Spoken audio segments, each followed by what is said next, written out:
يا إمام الرسل يا سندي الله الله أنت بعد الله ورحمة الله وبركاته.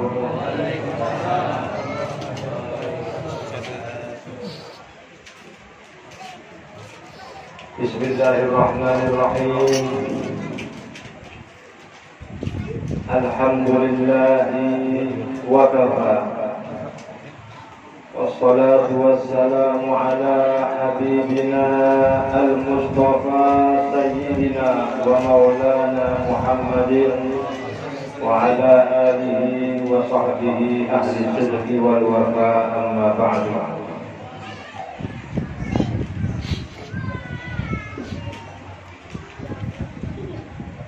yang kami muliakan, yang kami hormati seluruh penduduk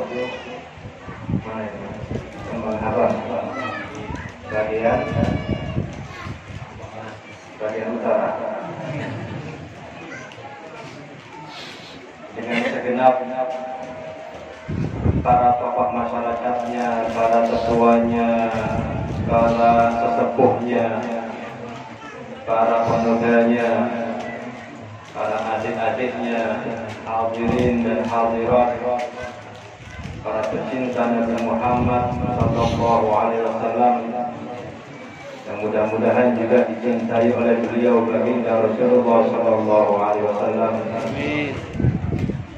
Sebelum saya meneruskan apa yang mau disampaikan, saya kok tertarik dengan pilihan ayat yang dibaca oleh Hati dan Khalid.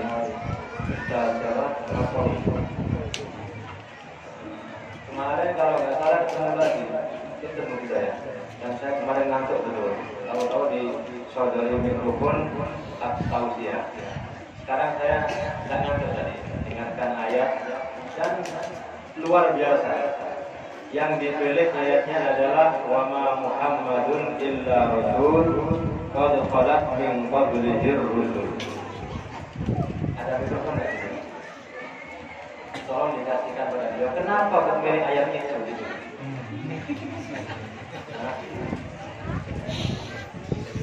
Ini peringatan kelahiran Rasulullah sallallahu alaihi wasallam. Itu ayat tentang meninggalnya Rasulullah sallallahu alaihi wasallam. Enggak, kenapa sampai memilih ayat ini? Bikin berdek gitu ya. Kalau orang Jawa bilang berdek apa? Nah, kita ini mau bergembira menyambut kelahiran atau bersedih mengenang kewafatan? Nah, kira-kira kenapa memilih ayat ini? Saya jelaskan apa-apa. Coba perhatikan. Wa ma Muhammadun illa rasul. Tidaklah ada Nabi Muhammad itu melainkan seorang rasul. Qad khalat min qablihi rusul. Yang telah banyak rasul-rasul terdahulu sebelum beliau yang telah mendahului. Afa in mata au qutilan qalabtum ala aqabikum. Apakah jikalau beliau meninggal, mati, au qutila atau terbunuh, in qalabtum kalian berbalik semuanya ala aqabikum, kembali ke masa-masa jahiliyah kalian, wa man yanqalib ala aqibaihi fala yadurrullaha syai'an.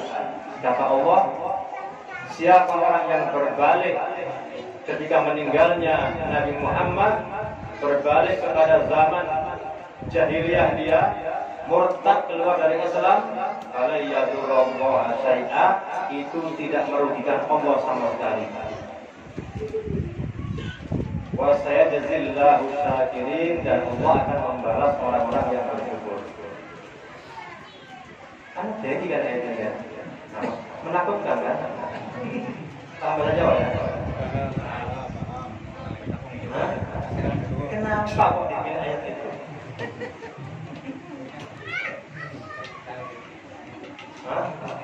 Mungkin ya saya husnuzon saja, baik sangka, Mungkin maksud beliau ini adalah mengingatkan kita semua bahwasanya Rasulullah Shallallahu Alaihi Wasallam yang demikian mulia, yang demikian agung, yang demikian hebat, yang paling Allah cintai dari semua alam ini, itu pun bisa meninggal dunia, apalagi kita.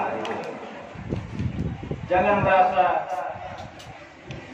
akan hidup selama-lamanya, jangan merasa kita sudah dicintai Allah karena Allah mudahkan urusan kita, karena begini.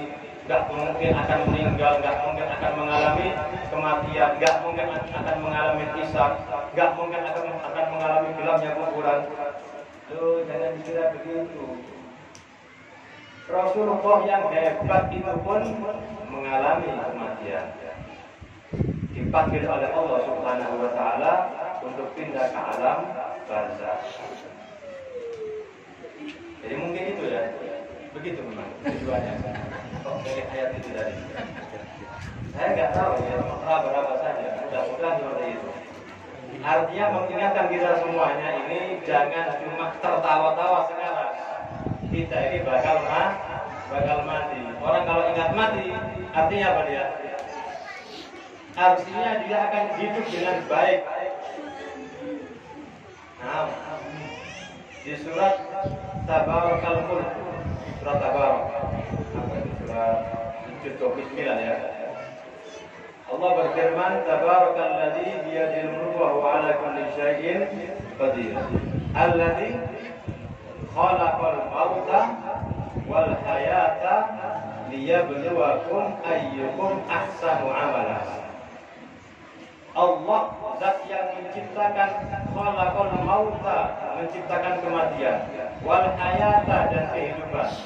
Tujuannya apa? Liyabluwakum ayyukum ahsanu amala.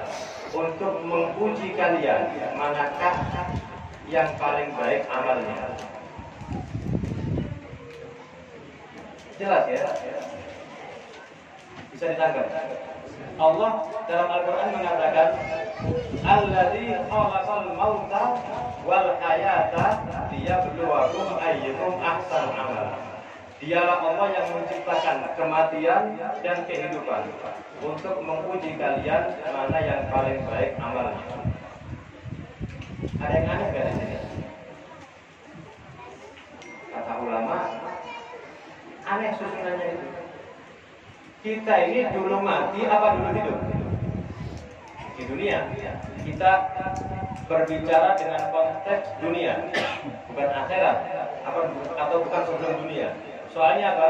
Ada kata-kata liyabluwakum, untuk menguji kalian. Tempat ujian ya dunia ini. Di dunia ini dulu mati apa dulu hidup?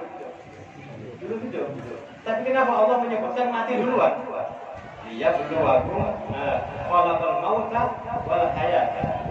Aneh ini. Allah menyebutkan kematian dulu baru kehidupan. Apakah salah? Enggak salah. Karena di susunan tersebut terletak jawaban untuk bisa sukses dalam ujian tersebut. Tujuannya kan untuk liyabluwakum ayyukum ahsanu amala. Menguji kalian mana di antara kalian yang paling baik amalnya. Nah, untuk lolos dalam ujian kehidupan ini, agar kita bisa berbuat yang terbaik dalam kehidupan ini, apa rumusnya? Apa bocoran jawabannya? Telah disebutkan Allah dalam isyarah, telah diisyarahkan Allah dalam ayat tersebut, yaitu apa? Ingat mati dulu, pasti kamu akan bisa hidup dengan betul-betul baik.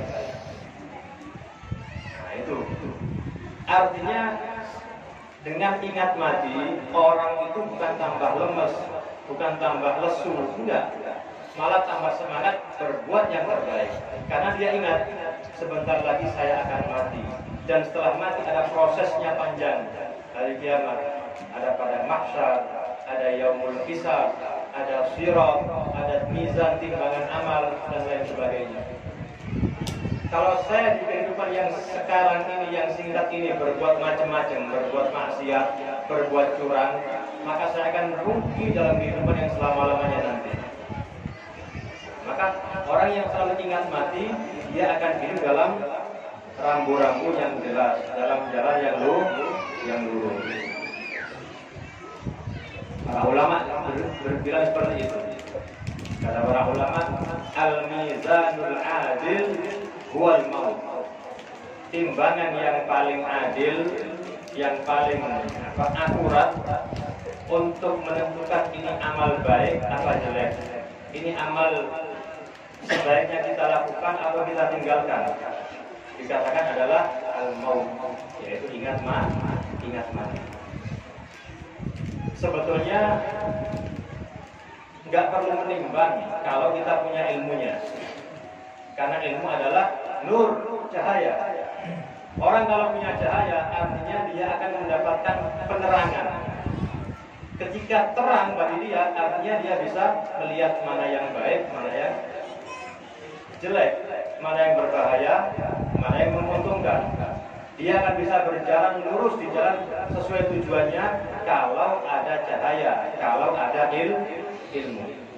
Nah sekarang karena kita ini mungkin ilmunya terbatas, yang pernah mondok pun, yang pernah belajar pun, nggak semua ilmu dia kuasai. Kadang-kadang ada hal-hal yang dia nggak tahu. Kalau ada guru, ada ustaz, ada kiai, ada apa sebenarnya di sini, tuan guru, ada tuan guru yang alim enak. Tuan guru gimana? Ulun hendak berbuat ada rencana seperti ini. Baik apa enggak?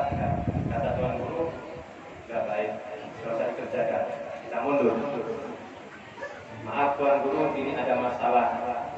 A atau B, yang baik yang mana? Oh, A jangan, yang B aja. Enak kalau begitu. Tapi kadang-kadang kita ini nggak menemukan tempat untuk bertanya, gitu kan? Dan dihadapkan masalah, ini baik apa tidak hal tersebut. Kalau baik kita lakukan, kalau tidak kita tinggalkan.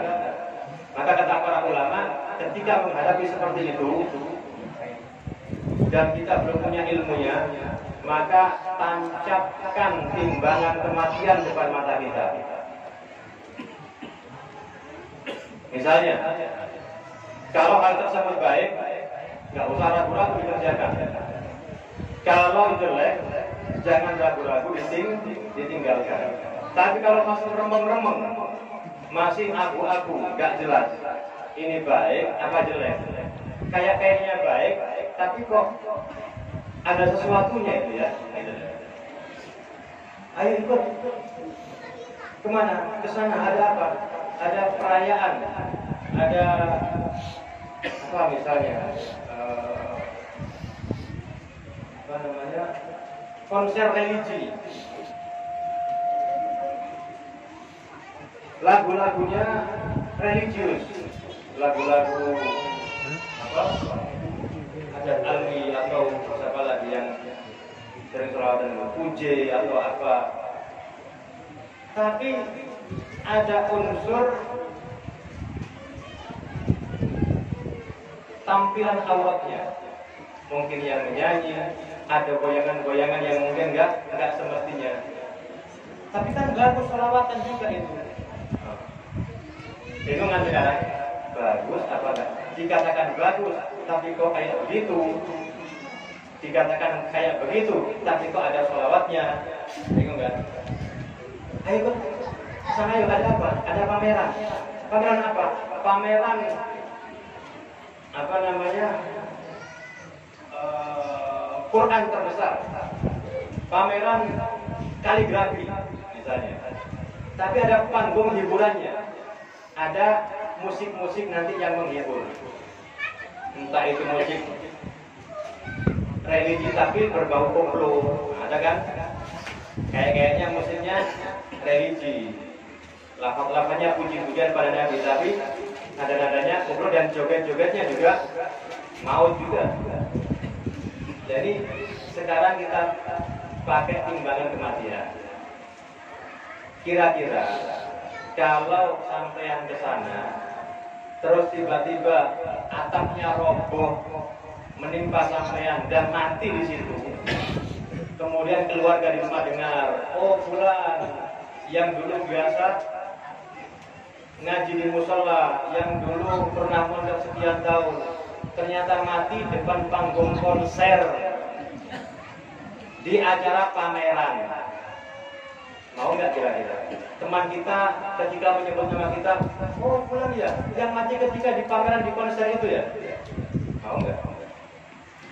Anak-anak kita nanti di rumah mengenang 40 hari ayah kami yang meninggal depan panggung konser. 100 hari ayah kami yang meninggal depan panggung konser. Mau nggak kita kira-kira? Kalau nggak mau, udah jangan berangkat ke sini. Beres. Artinya itu nggak baik buat hati kecil kita. Ayo berangkat yuk. Kemana? Ke sana ada mauludan. Tak pikir dulu, baik apa jelek itu ya. Mauludan kok dipikir. Acara maulud pasti baik, kecuali kalau campur yang macam-macam. Ya. Misalnya ada apa-apanya, ya tadi timbangannya. Mau nggak kita kira-kira nanti dikenang orang, dikenang anak cucu kita, keluarga kita, fulan yang meninggal ketika acara maulid Nabi Muhammad SAW. Mau? Ya udah, kita berangkat. Mau nggak kita dikenang fulan meninggal ketika sedang sujud sholat jamaah di musola? Mau? Teruskan. Dikatakan timbangan yang paling adil adalah kematian. Ini kok bicara mati terus ini ya, gara-gara ayatnya itu. Mudah-mudahan manfaat itu. Amin.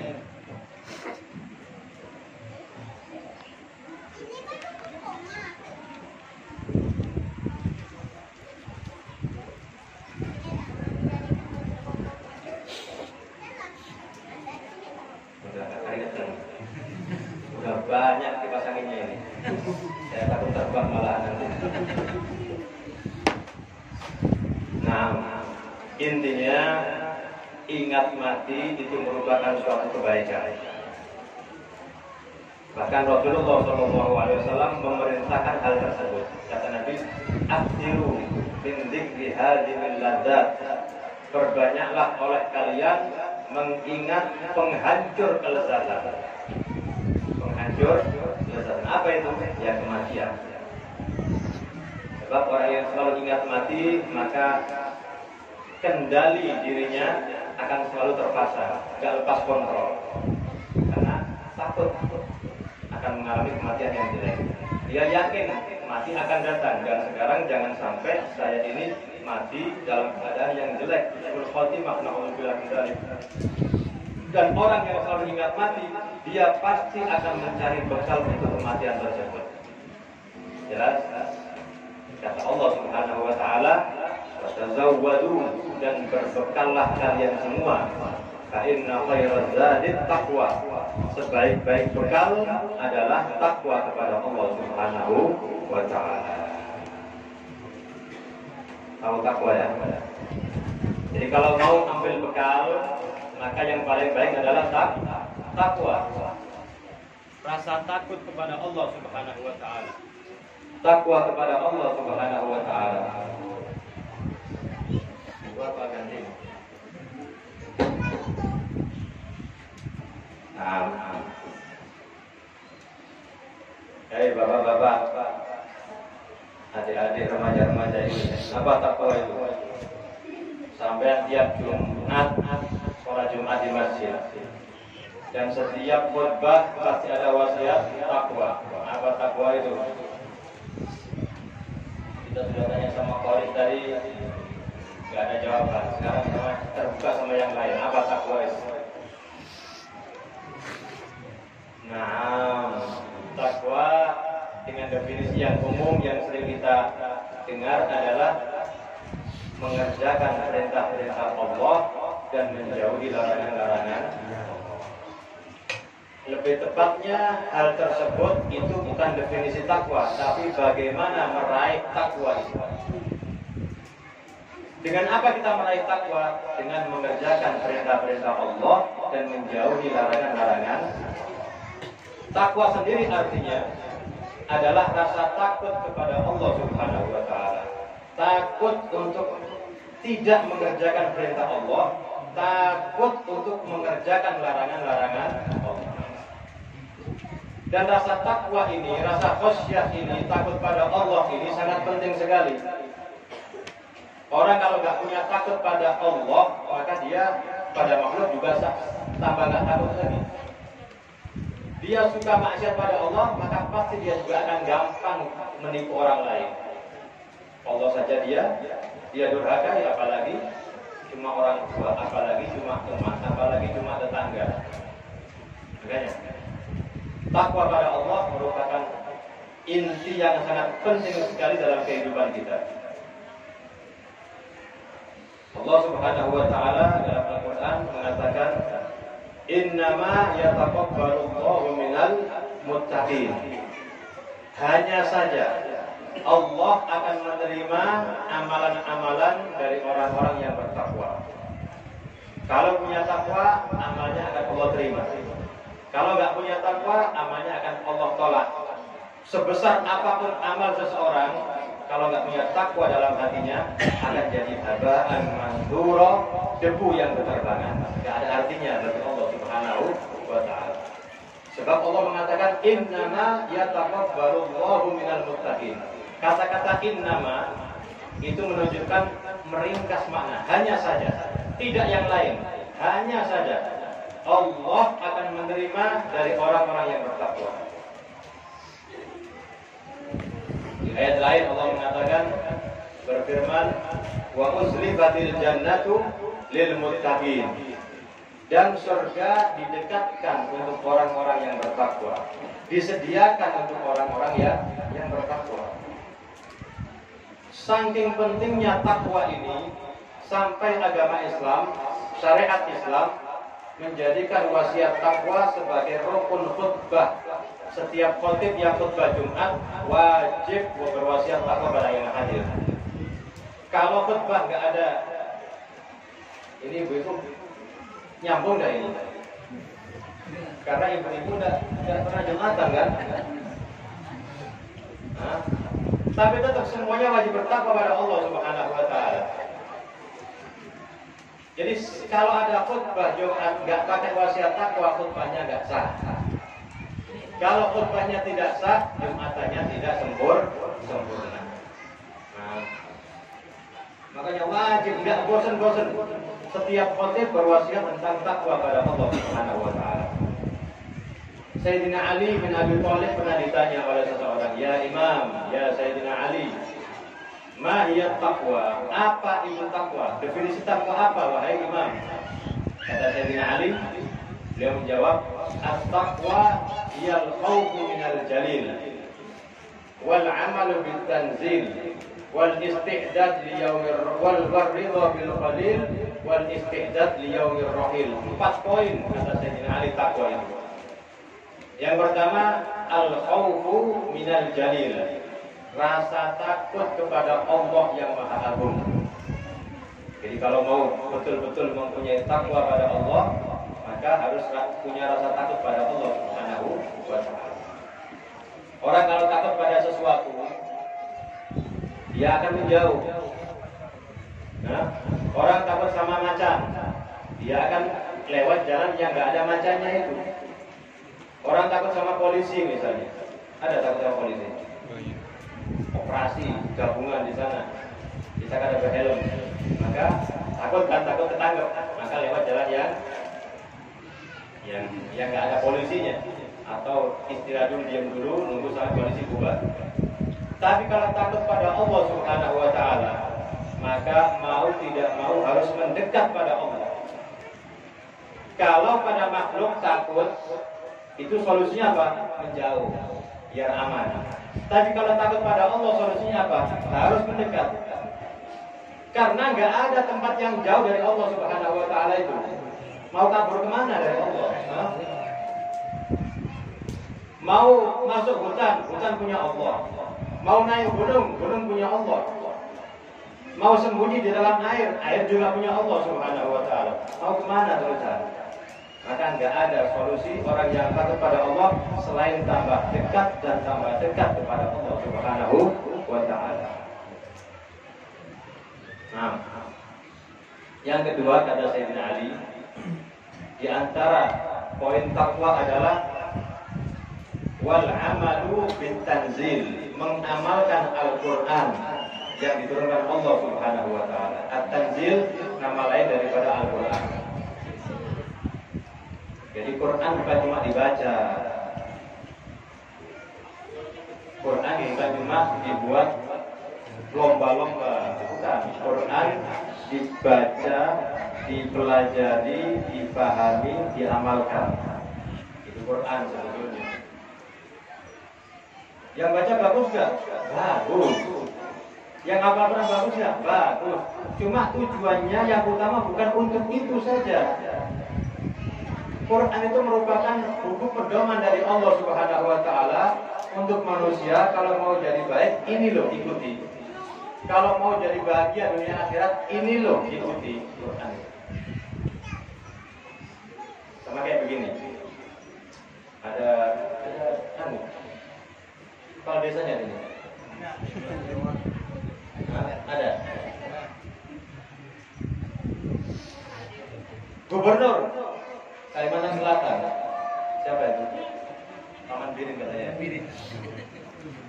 Kirim surat pada Kepala Desa Kembang Abang. Tolong, atau yang gubernur lah, tapi tinggi lagi, Presiden Jokowi. Kan? Gawat ini. Kirim surat. Tolong nanti Desa Kembang Abang, terutama jalan yang sebelah sini diperbaiki. Nanti dibikin taman di sebelah sini, nanti dibikin begini, ada catnya harus begini, ada saluran begini. Ada arahan-arahan dari presiden. Kepala desa dapat surat presiden, senang luar biasa. Waduh, langsung yang ngantarkan ajudan presiden dengan fatwa dikawal begitu. Ini surat dari Bapak Gubernur sampean. Saking senangnya, nggak semua kepala desa dapat surat begini. Dia ciumi surat tersebut, dia pamer-pamerkan Indo. Surat buat saya dari presiden. Dipamerkan di mana-mana. Tiap pagi dibaca, sampai apal isinya. Dikasih minyak wangi, dicium, taruh di atas. Surat presiden buat saya. Seumur-umur nggak pernah ada kalau ada dapat surat dari langsung kepada yang terhormat fulan.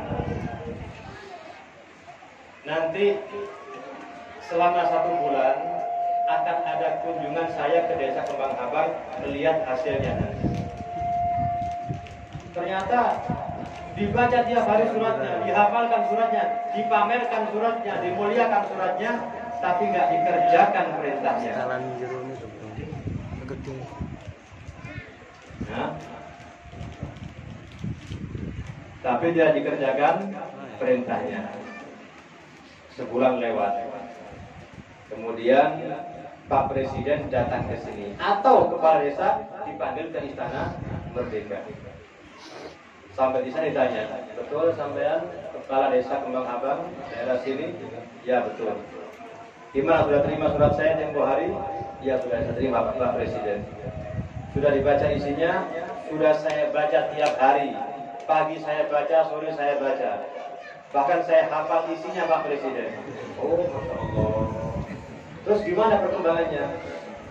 Perkembangan apa? Loh, instruksi saya di surat tersebut mengadakan ini, mengadakan itu. Ya Allah, lupa saya. Saya cuma fokus menghafalkan isi surat sampean sampai nggak mengerjakan perintah sampean.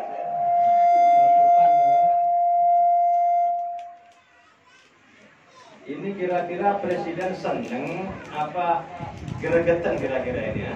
Apa gemes ini? Ini ya apa sih? Saya nulis surat itu, saya kasih surat itu untuk membuat kebaikan, membuat perubahan.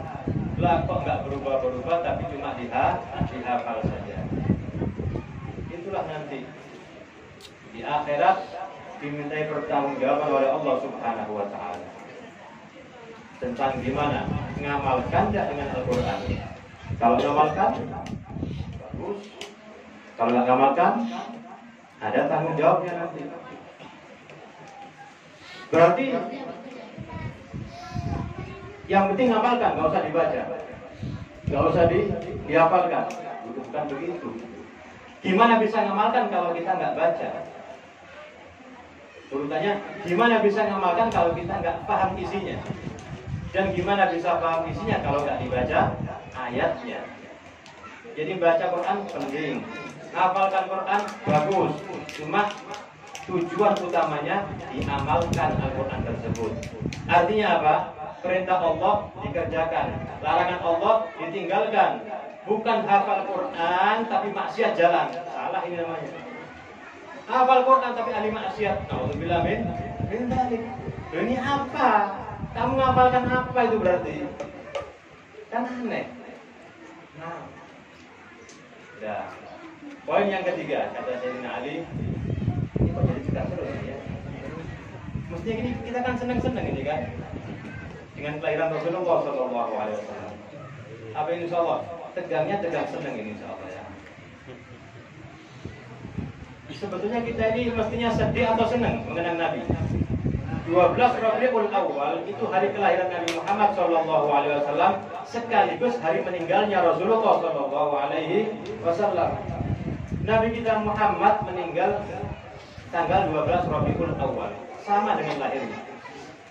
Nah, terus kenapa nggak pernah ada peringatan meninggalnya Rasulullah? Kok yang ada peringatan kelahiran Rasulullah? Kenapa? Karena ajaran Islam mengajarkan untuk menyimpan kesedihan dan meluapkan kegembiraan. Wa amma bi ni'mati rabbika fahaddits, kata Allah Subhanahu wa taala. Dan adapun dengan nikmat Tuhanmu, maka ceritakan, maka ungkapkan. Bal yafrahu. Apa itu? Qul bi fadlillahi wa bi rahmatihi fa bidzalika falyafrahu. Dengan rahmat Allah, dengan anugerah Allah, maka bergembiralah kalian.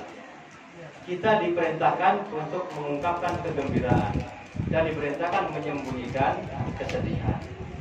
Nah, siapa yang nggak sedih dengan meninggalnya Rasulullah SAW? Nah, semuanya satu alam ini berduka atas meninggalnya Rasulullah.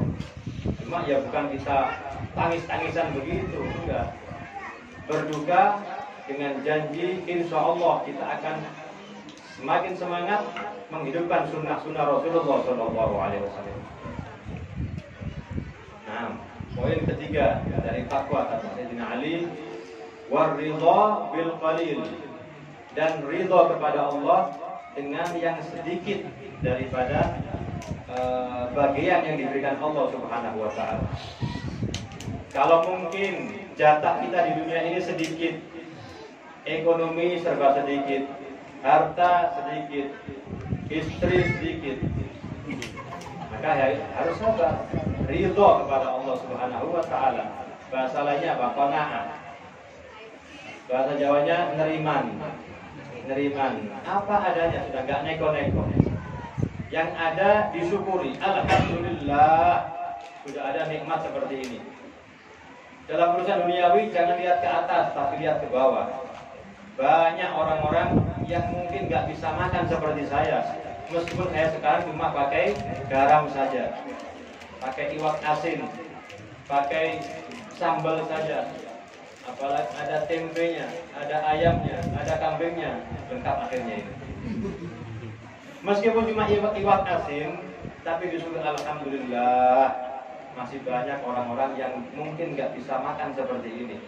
Di Afrika sana, cari setetes air bersih harus jalan bermeter-meter, ratusan meter, berkilo-kilo mungkin. Itu pun di sana airnya keruh, coklat warnanya. Mereka ambil, bawa ke rumah buat beberapa hari di rumah. Kita sekarang alhamdulillah air di mana-mana. Tapi masih mengeluh saja. Hah? Ada enggak yang masih mengeluh ini? Yang pandemi enggak selesai lah. Yang pekerjaan sepi lah, mengeluh karena harga karet naik katanya. Mengeluh ya.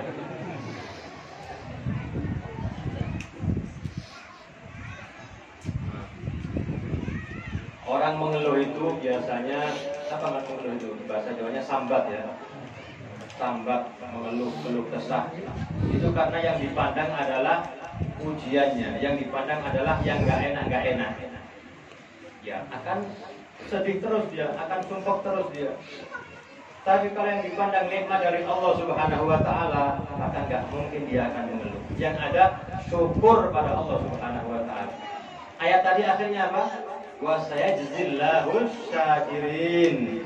Meskipun di awalnya menceritakan kematian Rasulullah sallallahu alaihi wasallam, menceritakan bagaimana ketika ditinggal Rasulullah sallallahu alaihi wasallam, tapi di akhir ayat Allah mengatakan wa sayajzillahus syakirin, dan Allah akan membalas orang-orang yang bersyukur.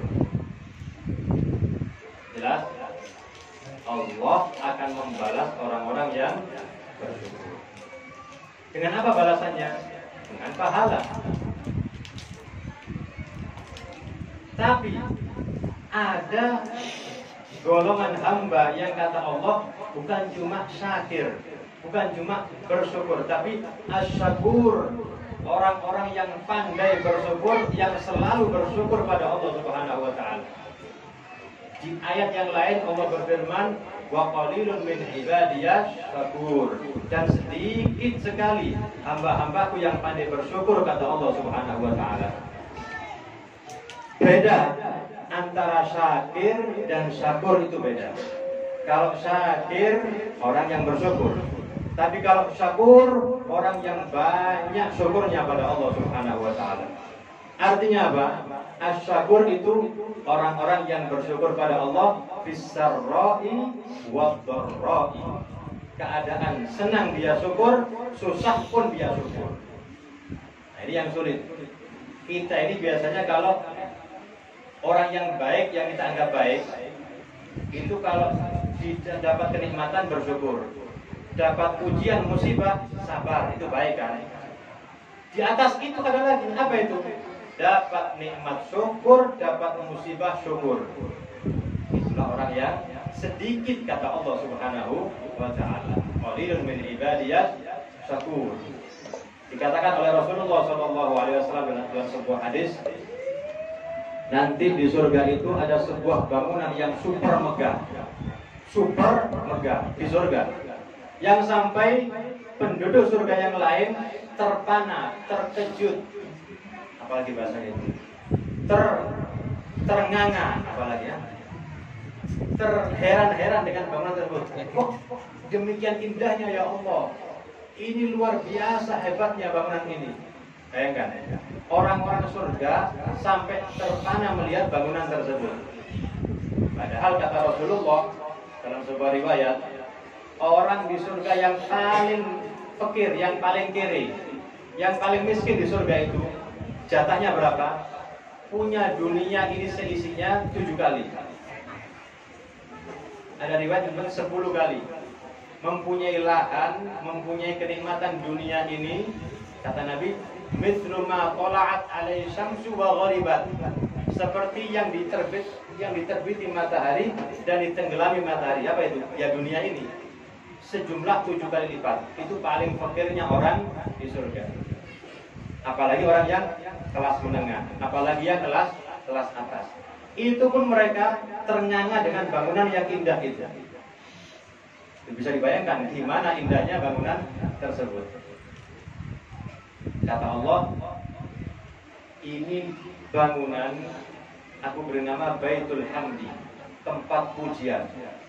Liman ya Allah, buat siapa itu bangunan ya Allah?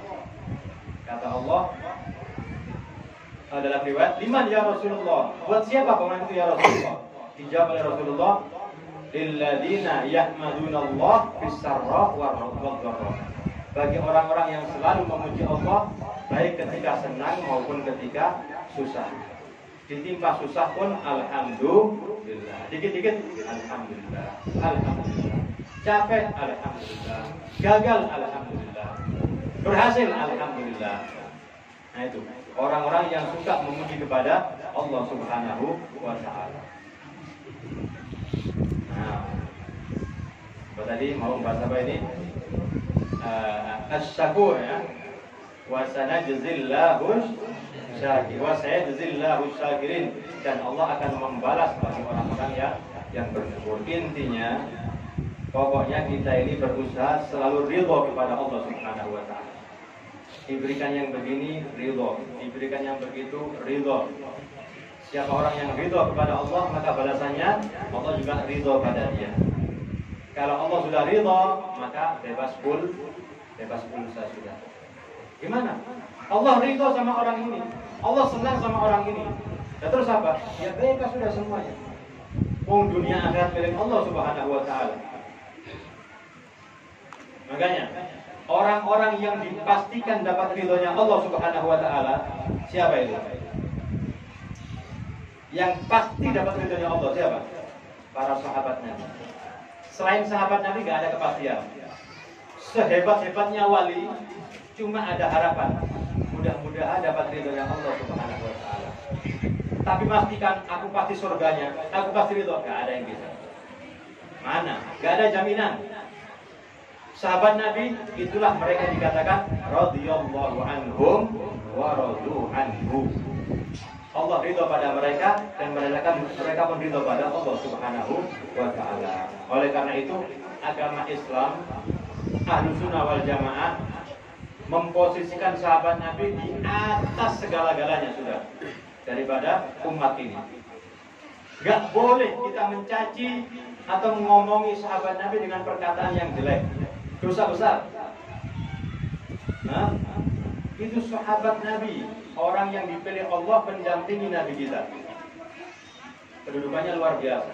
Allah ridho sama mereka. Kita ini apa? Gak pasti kita ini.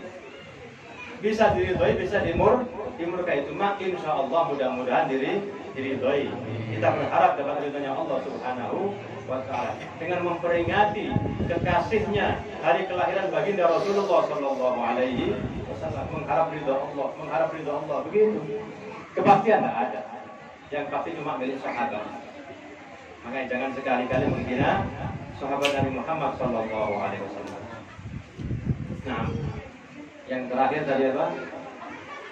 Al-khawf minal jalil wal amal bil tanzil wal ridha bil qalil. Yang keempat wal isti'dad li yaumir rahil, persiapan untuk hari keberangkatan.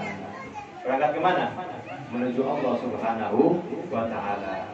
Persiapan dengan apa? Yang tadi disebutkan, fa inna khairaz zadit taqwa, sebaik-baik bekal adalah takwa kepada Allah Subhanahu wa Ta'ala. Gimana caranya takwa? Mengerjakan perintah Allah, menjauhi larangan-larangan Allah. Paham? Selesai? Mau ada bonusnya dikit? Mau bonus dikit? Nah, ini cara takwa yang paling cepat, yang paling kilat, yang paling kuat. Ini dulu ya.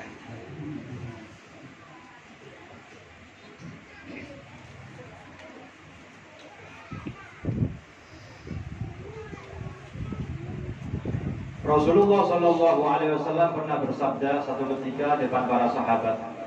Beliau mengatakan, at-taqwa hahuna, at-taqwa hahuna, at-taqwa hahuna.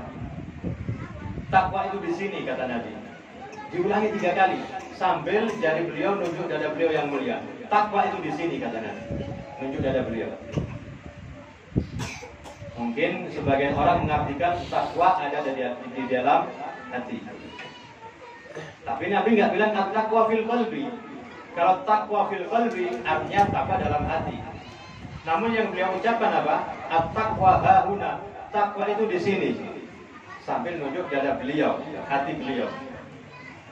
Kata para ulama, itu mengisyaratkan bahwasanya sumbernya takwa adalah hatinya Rasulullah Sallallahu Alaihi Wasallam.